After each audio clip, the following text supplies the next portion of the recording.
పెరిగే కొద్దీ రోజు రోజుకు ఈ సైబర్ నేరాలు కూడా పెరిగిపోతూనే ఉన్నాయి. ఈ సైబర్ నేరగాళ్ళకి అమాయక ప్రజలు బలవుతున్నారు. దాదాపు వేలల్లో లక్షల్లో డబ్బులు పోగొట్టుకుంటూనే ఉన్నారు. తాజాగా రెహమత్ నగర్లో ఉంటున్న ఒక యువకుడు ఈ క్రెడిట్ కార్డ్ ద్వారా పాలసీ పే చేయబోయాడు. ఆ పాలసీకి సంబంధించి ఫెయిల్ అవ్వడంతో 50,000 పోగొట్టుకోవాల్సి వచ్చింది.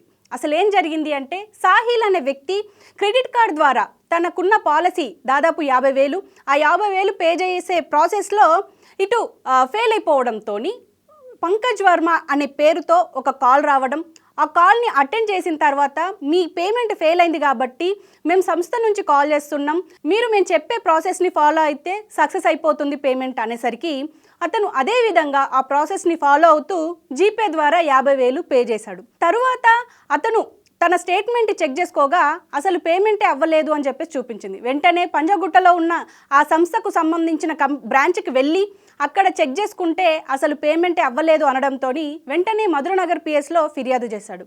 ఇలాంటి ఫ్రాడ్స్ కూడా జరుగుతున్నాయి కాబట్టి జాగ్రత్త. ఓకేనా?